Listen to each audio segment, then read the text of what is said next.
నమస్తే, welcome to of the record.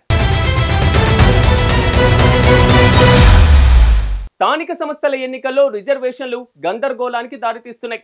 వెనుకబడిన వర్గాలకు చెందినటువంటి ఓటర్లు లేని చోట్ల సర్పంచ్ స్థానాన్ని బీసీకి రిజర్వ్ చేశారు. గిరిజనులు లేని చోట్ల ఎస్టీలకు కేటాయించారు. 1-2 చోట్ల 100% బీసీలు ఉండగా ఆ గ్రామాన్ని ఎస్టీకి రిజర్వ్ చేశారు. రాజ్యాంగంలోని 5వ షెడ్యూల్ ప్రాంతంలో గిరిజనేతరులకు రిజర్వేషన్ చేశారు. నిబంధనలకు విరుద్ధంగా గిరిజనేతరులకు కేటాయించడం పట్ల ఎస్టీల నుంచి అభ్యంతరం వ్యక్తమవుతుంది. అసలు ఈ అయోమయ పరిస్థితులకు కారణమేంటి? Let's watch.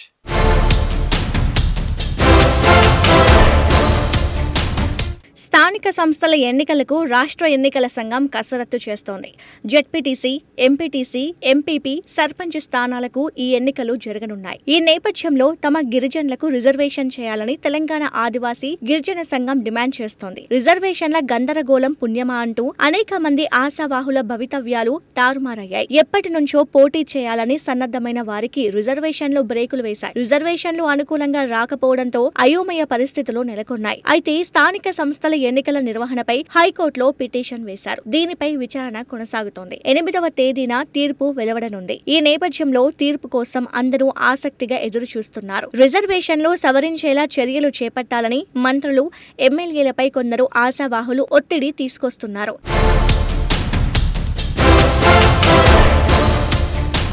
బీసీలకు 42% రిజర్వేషన్లు కల్పించాలని ప్రభుత్వ ఆలోచన మంచిదే అయినప్పటికీ అశాస్త్రీయంగా రిజర్వేషన్ల కేటాయింపు ఉండడం విమర్శలకు తావిస్తోంది. ఇక ప్రణాళికలను రొటేషన్ పద్ధతి కారణంగానే సంబంధిత వర్గానికి చెందిన అభ్యర్థులు లేని చోట ఆ వర్గానికి కేటాయింపులు జరిగాయి. ఎస్సీ, ఎస్టీ రిజర్వేషన్ల కోసం 2011 జనాభా లెక్కలను, బీసీ రిజర్వేషన్ల కోసం 2024 సర్వే లెక్కలను పరిగణలోకి తీసుకున్నారు. సర్పంచ్ ఎన్నికల కోసం 2018 నాటికి రిజర్వేషన్లు ప్రామాణికంగా తీసుకుని రొటేషన్ పద్ధతిని అనుసరించడం వల్ల కొన్ని చోట్ల ఇలాంటి పరిస్థితులు ఉన్నాయని శాఖ అధికారులు చెబుతున్నారు. గతంలో ఆయా గ్రామాల్లో ఉన్న ఎస్సీ, ఎస్టీ, బీసీ కుటుంబాల వలసపోవడం కూడా కారణంగా చెబుతున్నారు. 10 ఏళ్ల క్రితం నాటి జనాభా లెక్కలను పరిగణలోకి తీసుకోవడం, రొటేషన్ పద్ధతి అమలు చేయడం వల్ల ఇలాంటి గందరగోళ స్థితి నెలకొందని భావిస్తున్నారు. జిల్లాకు ఒకలా, రెవెన్యూ డివిజన్ కు మరోలా కేటాయింపులు జరగడంతో ఈ పరిస్థితులు నెలకొన్నాయని విశ్లేషకులు అంటున్నారు.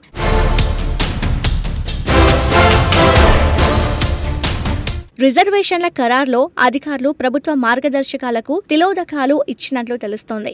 ఎస్సీ, ఎస్టీలకు గతంలో మాదిరిగానే స్థానాలను నిర్ధారించాలని ప్రభుత్వం సూచించింది. బీసీలకు మాత్రం 42% రిజర్వేషన్ చేస్తూ ఉత్తర్వులు ఇచ్చింది. ఇక ఈ రిజర్వేషన్ల కేటాయింపులు స్థాయిని బట్టి అధికారులు కేటాయిస్తారు. జెడ్పీ చైర్మన్ స్థానాలకు పంచాయతీరాజ్ కమిషనర్, జెడ్పీటీసీ, ఎంపీపీ స్థానాలకు జిల్లా కలెక్టర్లు, ఎంపీటీసీ, సర్పంచ్లకు ఆర్డీఓలు, వార్డు మెంబర్ల స్థానాలకు ఎంపీడీఓలు రిజర్వేషన్లను ఖరారు చేయాలి. రిజర్వేషన్లు ఏ ప్రాతిపాదికన నిర్ణయించాలో కూడా ప్రభుత్వం మార్గదర్శకాల్లో స్పష్టం చేసింది.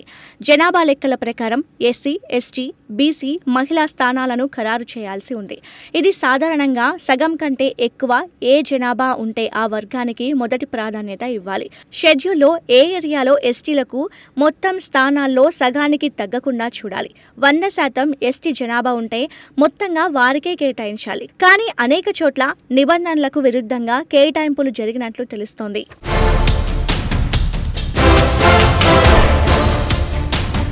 అయితే ఆశావాహులు అభ్యంతరాలు తెలుపుతున్నారు. గణనీయంగా జనరల్ స్థానాలు తగ్గడంతో ఎమ్మెల్యేలు, మంత్రుల చుట్టూ ఆశావాహులు తిరుగుతున్నారు. రిజర్వేషన్లలో మార్పు చేయాలని ఒత్తిడి చేస్తున్నారు. కొన్ని చోట్ల ఆందోళనలు సైతం చేపడుతున్నారు. పోటీపై ఆసక్తితో ఉన్న కొందరు రిజర్వేషన్ల కారణంగా సర్పంచ్కు బదులు ఎంపీటీసీగా పోటీ చేయాలని, అది కూడా వీలు కాకపోతే మండల పరిధిలో వీలైన చోట్ల ఎంపీటీసీకి పోటీ చేసేందుకు సన్నాహాలు చేసుకుంటున్నారు. ఇక ఖమ్మం జిల్లా రఘునాథపాలెం మండలంలో 37 గ్రామ పంచాయతీలు ఉన్నాయి.